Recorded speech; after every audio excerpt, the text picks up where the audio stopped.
vocalists from everywhere. Listen, if you're on YouTube, please take a moment to subscribe to the channel and leave us a comment or a thumbs up. We need your feedback, all right? If you're on Facebook, I want you to welcome my guest today with a hello or with some hearts. How about that?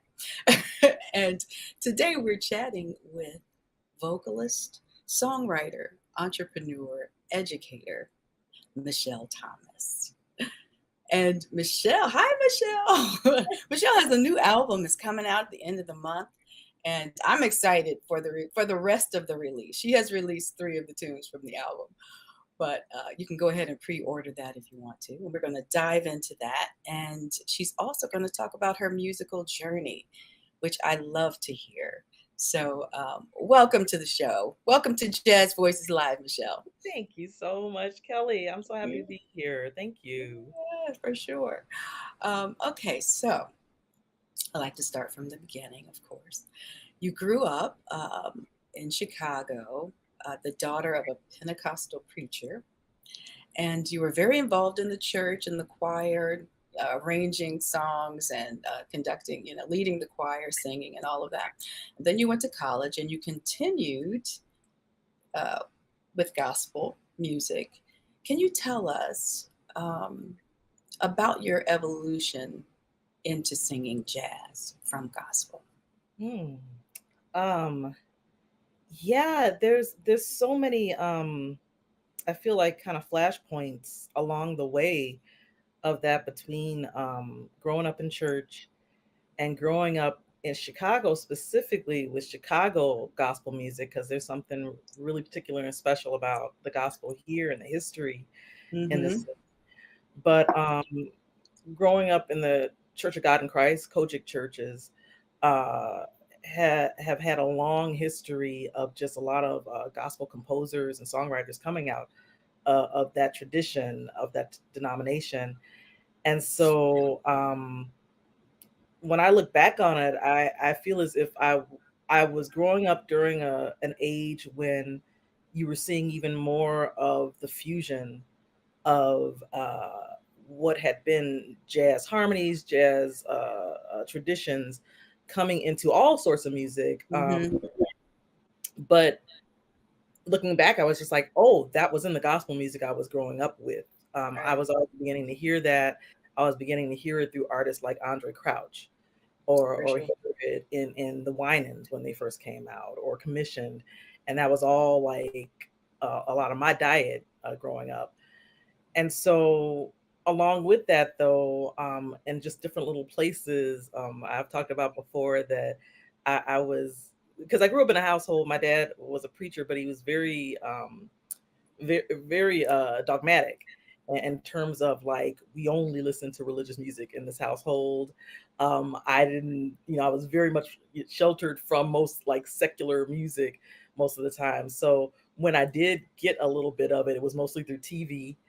um, and I would hear things as a young child through Mr. Rogers' Neighborhood, which I watched all the time and was so drawn to. But it was the music.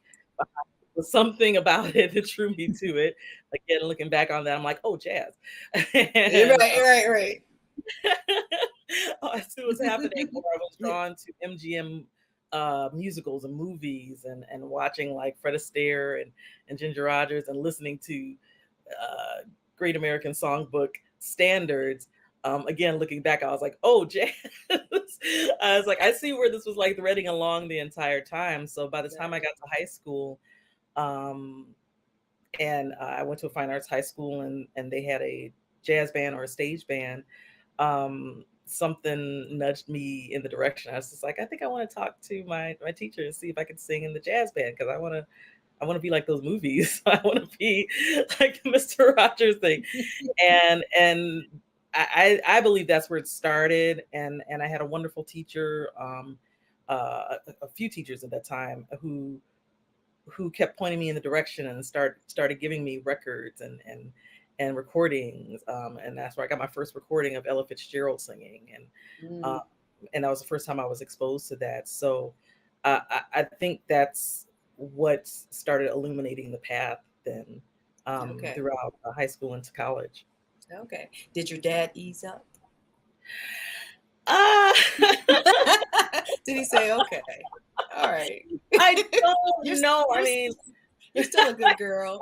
You can, exactly. you That's the can, other part of it too, because growing up in that religious household, my yeah. parents were coming from an era where jazz music was seen as the devil's music. You I know, know, I know, I know. Yeah, it was that's either or. You can't listen to anything else other than, that's right. That's So, right. I mean, unfortunately for me, I lost my dad at a young age. I was about oh, 13 years old, and oh, he wouldn't live to see where I would go with it. I like to mm, try to keep in my heart and believe that there would be an approval at this point. I'm sure um, there would be. because I feel as if also if it was possible for him to see me actually make a livelihood from it, that would have been Right. a sign of success too.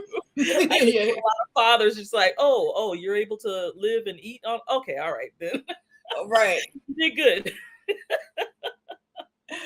Oh my gosh, that leads me to my next question. I guess you've made a career out of it. And so, what do you think is the most important thing to do if you are an aspiring jazz singer and you want to do it as a full time, something that feeds you, something that you can do that will, pay the bills? Mm. Oof. I, I feel like every individual has to come to some decision about that for themselves too. I've also been teaching from a really early age, and Mhm. I feel like I've been really fortunate to along with my figuring stuff out as I was going. Because I think it took me a while to even come to the decision that I was like, I'm going to make a livelihood out of this. Because I think I was very Mhm. scared of that for good reason. Yeah. Um, and as I've taught through the years, watching students also go through that process, um, one of the things I think I've learned in my journey and where I see it experienced by others is just that you really have to be grounded in your love and your passion for the music first and foremost. Yeah. um if your motivation is coming out of anything different, it's kind of questionable. If you're going to, because it's like, oh, I want to be popular, I want to be famous, I want to be this, I want to be that, and all of those things are so volatile and so fleeting in many ways. um you have to make a decision about how much you love this and what place you want to have it in your life. If it's something that you are want to make a livelihood out of, and you're willing to both have the love and the passion for it, but also alongside of it be working very practically. And you know, you hear that saying where people, it's just like, if you love what you do, you'll never work a day in your The day life. in your life. Yeah. I never believed that. I feel like that's the worst saying ever, because I'm just like, I work. I work. Everybody works at this. And our idea about what work means. Um, I like to just think of the fact that if this is fulfilling for me, Hmm. the labor behind it is then worthwhile, even when it's hard, even when it's a struggle. Um, if I have to keep coming back, and even those days when I'm just like, why am I doing this? What did I get myself into? That if I can come back and think to myself, but can I do without this? Can I do, Yeah, that's can good. I not be a part of, um, Hmm. that's what kind of keeps bringing me back to just being grounded in it and remembering the why behind Right. what I'm doing. Right. So I guess that's a long answer to kind of say to anyone getting into it, know your why, know Hmm. why you want to do this, and know that there's so many options to be involved with music that don't necessarily have to translate into a career or livelihood. And I've seen Mm. it in so many ways. That's the beautiful thing about this art form. It's like there's so many ways to be fulfilled by it that don't necessarily have to do with you um, having to pay your rent every month. Yeah. Sure. Yeah. Right. So you've been in the business for over a little over 20 years. What has become easier for you? And conversely, what has become more difficult? Ooh, that is a really good question. Uh, I I think part of what has become easier for me is just coming towards the discipline of the music and having a focus about what I'm doing with my art. It when I was younger, it probably was a lot more about people pleasing and I want to be Mm, this thing, or I'm hoping to be something for someone else, or hope to look this way or look a certain way. What's gotten easier is the shedding of that and coming closer into myself, asking the questions about what I need to express through the music, what I need to express through the art. And it's not only has it become easier, but it's become a lot more joyful, in a much deeper way. Um, the parts I think that have gotten harder, though, I mean, in kind of making a decision to continue my career, that I want to continue being in this, it's just the management, the self management of it, and realizing that with more accomplishment, like it's a good thing. It's like if I've worked towards something, I think I was just saying this to somebody the other day. It's like I've worked towards something. I've worked towards releasing and putting as much into this recording that we're coming out with, and it's starting to get attention. And like I think that caught me off guard. mm. And my husband had to say to me, he was just like, "Yeah, that's what you were doing, though. That was the point." That's your why. Don't you remember why? Right? You're absolutely right. That's what I did. I ran for that. Let me get on top of this a little bit more. Right. So, just shifting the mindset and realizing when you're trying to spread the music further out into the world, and Mhm. like, yeah, it's that's more to manage then at that point, and Right. got to make an adjustment. Okay. So you're married. Is your husband a musician too, or Yes, in the he is, arts? and he was Oh, a he has very to be. integral Yeah. part. Yeah. He Right. was an integral part of this recording, actually. He just walked in the door. Oh, okay. Um, Great. my husband is a drummer Okay. and an educational, also musician. That's how we met, through just a jam session here in Chicago 20 plus years ago, probably. Okay. And we've been working and playing music together ever since. And with every recording, he's been involved with it, playing on all of my recordings thus far. And this recording, he actually produced this album, and was a mastering and mixing engineer, music director. We worked together. He did Oh. arrangements on the album.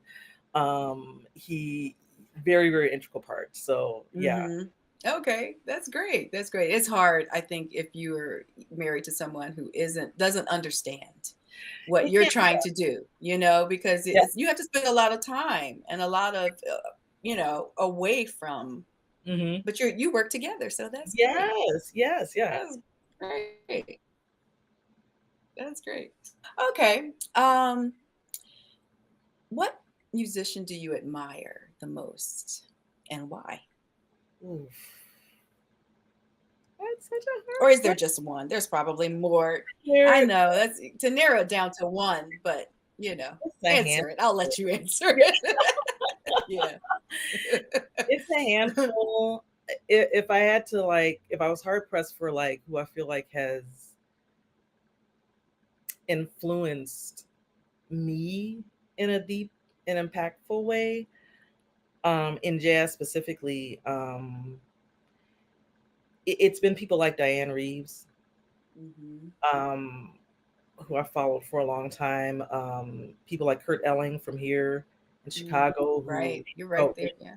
yeah, I felt so fortunate that I got to Mhm. be in the front seat when he was Oh just my up, gosh. like be at the Green Mill here in Chicago when he was just on his Mhm. way. And I feel so lucky in that respect, just because it's so hard sometimes, I think, for my generation and on, just to kind of see live iconic jazz musicians For sure. in the element. Right. Um, so those have definitely been two. Danilo Perez used to come Mhm. to Chicago a lot more, and the same thing where I got a chance early on when I was out of college to come and go and see him often.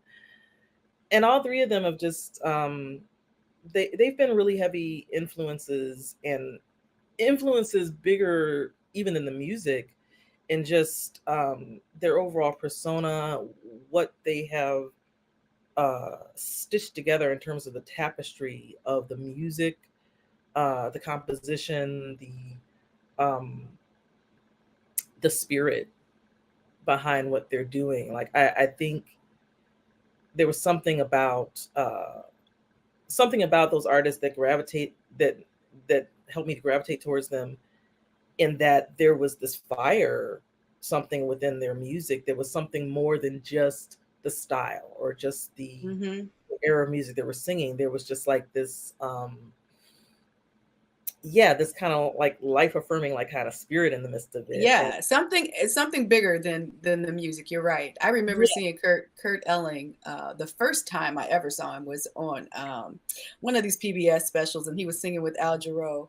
And Mm. I was like, "Who is that?" Like I heard him. I wasn't even paying attention to the television, And then I heard him, and I was like, "Who is that?" And That was my favorite experience. I started following him from then on. He still had a ponytail, so that Wait, that was wait. when he first that was when he first started. And so Yeah. I get exactly what you're saying. I dig that. Yeah. I understand completely. And I really needed Yeah. that, because I feel like that resonates with me coming out of my gospel background, because Mm-hmm. it, it that's at the forefront of Mm-hmm. the music. Like I feel like gospel, and really so much of just American Black music, Mm-hmm. is centered in this almost very functional idea of just like you make this music to express, you make this music to liberate, you make this music to move like energy in the world. So anytime you come and you open your mouth, that Wow. spirit, that's that spirit coming out of it. And I, I think that's why I've connected with those artists, because in jazz, where you have all these, you have this with all musical genres and idioms and everything, but where sometimes jazz can kind of veer on that classical side, where it gets very very aloof, and can get very like, depending on the Mm-hmm. audiences and the Mm-hmm. critics, where it's just like, it's all about the technical, and it's all about like, how this perfection and stuff. We can lose a little bit of that, like that energy, that life force coming through it. Mm-hmm. And I think that's why they've been so important for me to see their Yeah, type of artistry. for sure. Sure. Okay. Well, tell us about Soul Stream.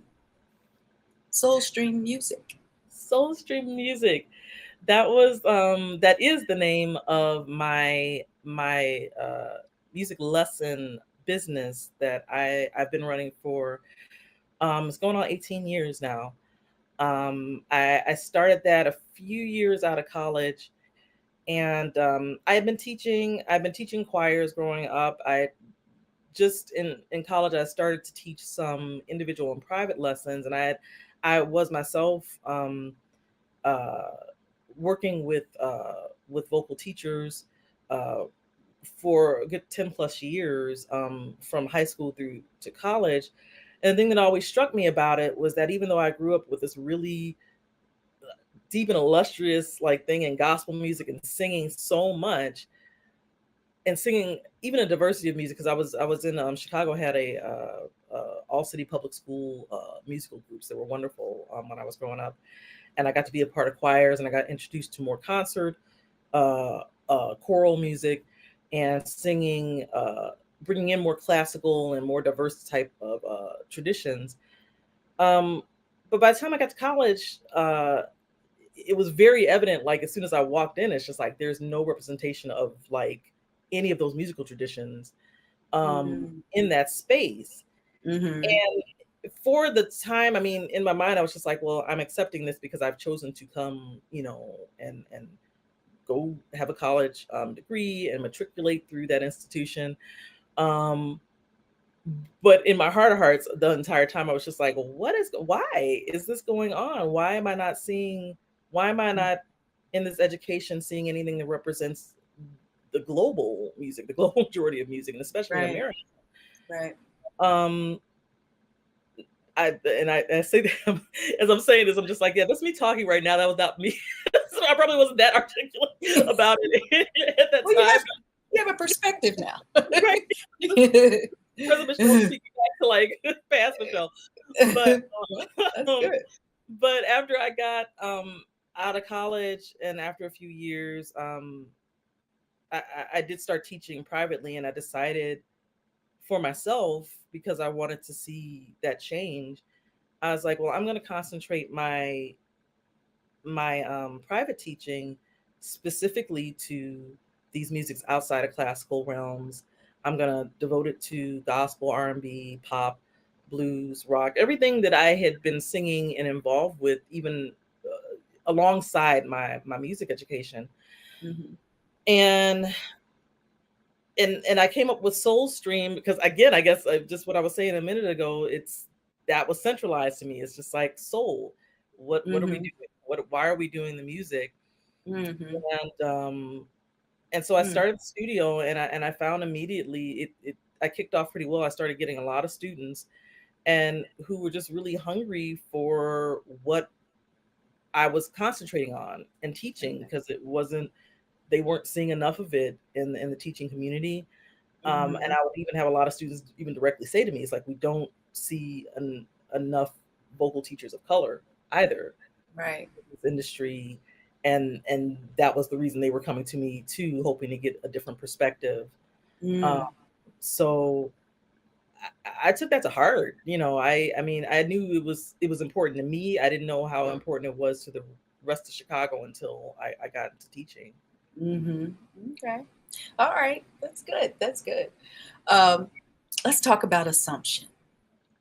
Well, you have 3 albums out. Mhm. Uh, you have one entitled I'll Take Romance that you released in 1999. And then in 2012, you have Messenger. And now you're getting ready to release Assumption. And I noticed that your musicians stayed with you. Like you've been working with a lot of the same musicians over the Yes, years. they are Yeah, fam. They are fam. that's that's Yeah. that's great.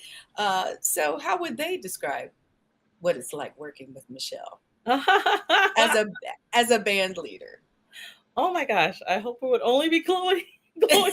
They'd be like, "Oh my I mean, gosh, I she's wish they would have terrible." stuck around if I was doing something okay. Uh, I think just fun and just fulfilling. Mhm. It's beautiful to be able to find musicians you're able to align with, Oh yeah. and it's artistically and musically speaking, and that's why I've continued calling them. And when they come back, I'm like, wow, I'm so grateful you're here. um but Right. it makes a difference to have that camaraderie, both outside of the music and inside of it as well. It just makes a difference in terms of what clicks and connects with the music. Mhm. And that's always been really important to me. Just Yeah, I don't know what else to say. Yeah. I Yeah. see it with when people work together for a long time, and you're just like, there's a synergy there. Yeah, it's such a blessing to find musicians that you can call on and they'll come and Yeah, the no, same. it's challenging. I don't take it It's for a granted at huge, all. yeah, for sure, for sure. You don't have to. So, so this is the first album you've done crowdfunding. Tell us about that process. Oh, I'm so happy, and I'm so happy for how that came together, and just the serendipity of it all. But I was watching a lot of people do it for many years as Kickstarter, and everybody was coming up, Mhm. and I was just like, that sounds great. I don't know if I can do that yet. And through a little bit of a journey of just being approached by an organization, but then also looking on my own, I came to a wonderful small boutique business, and I have to plug them right now, called Craft Services. Mm-hmm. And uh, Jim and Steve, shout out to you. They came together as a marketing team basically to say, we're musicians, we are independent musicians, and we've worked for Kickstarter. We want to help musicians successfully be able to run crowdfunding campaigns. And so I decided, yeah, I want to go with them for my first time doing this because I want to make sure to kick it off and do it good. And so they assisted me in just running a Kickstarter campaign. And I just love the approach because it was very organic, and it felt very like just really connecting in a really deep way with my community. Mm-hmm. And being able to ask in a earnest and very reciprocal way to the people who have supported me through the years, if they would be willing to invest in this. Right. And this the response, yeah, it was just more than I could even ask for. I felt so blessed, and I learned so much from the process. Mm-hmm. um I was talking with a colleague of mine, and she was saying how, like, some people still to this day tend to see this whole idea of musicians and artists doing crowdfunding as some kind of panhandling or something, which I think is sad because Mm-hmm. it's you want to be connected to your audience. You want to be connected to the people who are patronizing you, in a good way, in a strong way, and know that you're giving something back and you're providing something of value to them, and that's real, and that's not just about having fans and this and that. This is about having a Right. foundation of your people, and again, going back to why you're making the music, who you're making the music for. Right. So I really got to learn about that in this process. Just my folks, my tribe, my family, my longtime, years long supporters. And I was just so grateful that they showed up in just big numbers. They showed up That's big so time. great. That's Yeah. so great. That's so great.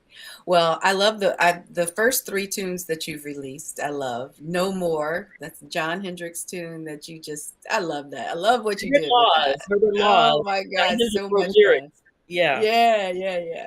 And okay, so you wrote I Know Because You Told Me So. Yes. Okay, all right. Okay, I love that too. You got your R&B. I can hear it all in you. I can hear the gospel, the R&B, and you don't compromise the jazz, um, the jazz feel at all. Hmm. So I really dig that. Um, what's your creative process like when you're writing? Is it something that comes easily, or what's it like for Certainly you? no, it has not come easily at Or all. something. I can note that very specifically because I think I held off from writing for so many years because it did not come easily Okay. to me. I really had to cultivate a process, and I think I'm still kind of I think it's still kind of evolving. Um, but at least for this music, for this album, it was a lot of journaling slash lyric writing, kind of like sometimes stream of consciousness, and like lifting things from thoughts I'd had, or just a way I'd phrased something into a lyric and integrating that into a lyric. Um, Sometimes it would start with the lyric writing, and that might inspire uh, the melody, or inspire part of the composition. And sometimes it started with just me sitting down at the piano and playing through chords, playing through just different extensions and colors that sounded really beautiful to me, and just struck me somehow, and finding a pattern or something like that I really loved, and then that way that maybe I'm inserting the words into that pattern, or maybe I'm inserting a melodic pattern or harmony or something to words. So it would go back and forth a lot, but Hmm. it was a lot of work with just experimentation and just brainstorming and concerted efforts. I want to say with I Know Because You Told Me So, I actually wrote that with co-wrote that with my good friend and colleague Damien Espinoza, who I just so appreciated because he was one of the first musicians who was just like, we should sit down and like just write together and just try some stuff. And he's one of my first like, you know, really co-writing colleagues. But just to have that freedom to sit down with someone and just noodle and Mm-hmm. play Yeah. and just like, what is this and what is that, you know, Mm-hmm. um that's huge to me. That's so invaluable, and I plan to do it again. Mm-hmm. And it just really stimulates and sparks a lot of creative energy. So Mm-hmm. I still have books and journals of things that I've written, and I'll probably go back to as I keep writing. And uh, but yeah, I mean, it's kind of all over the place. I think in Mm-hmm. terms of the process, there's nothing specific about it as of yet. I don't think. Yeah, yeah. Because I know this is the first album where you've written most of the album, right? Yeah, yeah. Okay. Okay. Well, I'm excited to hear the rest of it for sure. And do you have plans to tour to promote Um, the album, or what's? eventually, working slowly. I'm mostly I'm self-managed and one woman team with some help right now. So I'm really happy and blessed for that. So with that, you work slowly. I'm like I am my record label. So I don't, you know, I'm not gonna have the manpower to do it all at once, but the Mm-hmm. goal is, yeah, in the next couple of years, uh promoting it through radio play, you know, just getting in touch and just cultivating relationships with as many people as I can. And I'm so happy to have like met you as well. Mm-hmm. And Mm-hmm. yeah, I would absolutely love to be touring. We will probably start regionally here. We're in Chicago, so we've got some beautiful jazz communities in Wisconsin, surrounding states, in Indiana, and in Michigan, Ohio. in Ohio. Yes. I'm in Ohio, so So, oh, you know, we awesome. gotta get you here. There we go. This is where I'm starting. That's where I'm starting, just Okay, surrounding, and that's we're right. just gonna get to jazz clubs and just make those relationships. And yeah, I hope to be seeing you in Okay, person and seeing a lot more yeah, people outside of for Chicago. sure. Okay, great, great. Um, Tell everybody how they can contact you. Your email, not email, I'm sorry, your website, your social media, and all that good stuff. You can find me on Facebook, on Instagram, on YouTube, on Twitter, are my main ones. And follow me there. And my website is at michellethomasmusic.com. And that's Michelle with one L. It's very important. Yeah, Otherwise, right. I don't know who else you get. So and yeah, I'm actually promoting right now. In just a few weeks, we're going to be doing our one of our first big CD release events at here in Chicago at the Jazz Showcase. Okay. And that's going to be on March 30th, and going to be sponsored by our main jazz radio station here in Chicago, WDCB Radio. So I'm extremely excited about that. The Jazz Showcase Yes. is a legendary club. I've been going Mm-hmm. there for years. I've played there maybe a couple times, but never under my own name. So Oh, I'm extremely excited to be able to do the CD release there. And you know, I'm hoping if you're in the Chicagoland area or anywhere around, please, yes, I would love you to be my guest for that evening. And we're planning on kicking it off. That'll just be a few days after the official release of the album, which is on March 25th.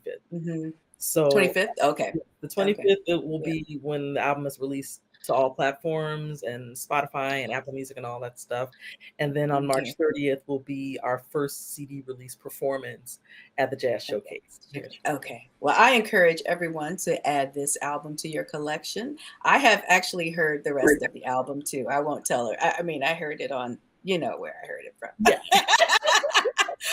But it's a great album, and I'm excited for you, Michelle. I have one last question for you, um, and this is kind of silly, but it's fun for me.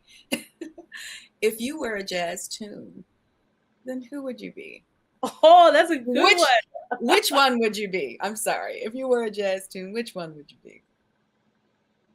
That is such a beautiful question. I've never thought about that. What what would I be? Hmm. The first thing that just came to the front of my mind was just one of the first Ella Fitzgerald songs that I would ever listen to, and I just remember how that sparked part of the spirit of this path, and it was "Lady Be Good." All right, Lady Be Good. Yeah, and just her scatting on that album, I remember just it went everywhere, and Hmm. or on the track, and I was like, this is joy. This is joy. This is pure joy. This is pure life. And and yeah, even lyrically, That's awesome. That's just hoping awesome. That's good. hoping it's gonna be truly lovely. Hoping that it's gonna Oh, be good to me. very good. Very good. Very good. Well, once again, I want to thank you so much. It's been a pleasure talking Thank to you this you. evening, and good luck on the release of your new album, Assumption. Everybody, go out and buy that. And you have a good evening. I'll talk to you later. Thank you, Kelly. Thank you so much. All right. Take care. Bye bye.